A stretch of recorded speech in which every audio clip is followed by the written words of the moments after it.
ಚಿಕ್ಕಮಗಳೂರು ತಾಲೂಕಿನ ಮಳಲೂರು ಗ್ರಾಮದ ಪುರಾತನ ಇತಿಹಾಸವುಳ್ಳ 16 ಹಳ್ಳಿಯ ಗ್ರಾಮ ದೇವತೆಯಾದ ಮಳಲೂರಮ್ಮ ದೇವಿಯ ಜಾತ್ರಾ ಮಹೋತ್ಸವವು ಸಾವಿರಾರು ಭಕ್ತರ ಸಮ್ಮುಖದಲ್ಲಿ ಶ್ರದ್ಧಾ ಭಕ್ತಿಯಿಂದ ನೆರವೇರಿತು. ದೇವಾಲಯ ಸುತ್ತಮುತ್ತಲು ಹಳ್ಳಿ ಸೊಗಡಿನ ಆಟಿಕೆ ವಸ್ತುಗಳು, ತಿಂಡಿ ತಿನಿಸುಗಳು ಗ್ರಾಮಸ್ಥರನ್ನ ಆಕರ್ಷಿಸುತ್ತಿತ್ತು.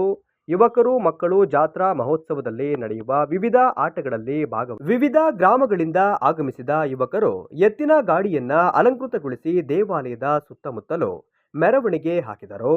ದೇವಾಲಯದಿಂದ ಶ್ರೀ ಮಳಲೂರಮ್ಮ ದೇವಿಯನ್ನ ವಾದ್ಯಗೋಷ್ಠಿಯೊಂದಿಗೆ ಕರೆತಂದು ಅಲಂಕೃತ ರಥದಲ್ಲಿ ಕುಳ್ಳಿರಿಸಿ ವಿಶೇಷ ಪೂಜೆಯನ್ನ ನಡೆಸಲಾಯಿತು. ನಂತರ ನೂರಾರು ಸಂಖ್ಯೆಯಲ್ಲಿ ಭಕ್ತರು ಜಯಘೋಷದೊಂದಿಗೆ ರಥವನ್ನ ಮುನ್ನಡೆಸಿದರು. ಇದೇ ವೇಳೆ ಸಾವಿರಾರು ಸಂಖ್ಯೆಯಲ್ಲಿ ಜಮಾವಣೆಗೊಂಡಿದ್ದ ಮಹಿಳೆಯರು, ಮಕ್ಕಳು ಹಾಗೂ ಗ್ರಾಮಸ್ಥರು ಅಲಂಕೃತ ರಥೋತ್ಸವ ಆರಂಭವಾಗುತ್ತಿದ್ದಂತೆ ಬಾಳೆಹಣ್ಣನ್ನ ತೂರುವ ಮೂಲಕ ಸಂಭ್ರಮಿಸಿದರು.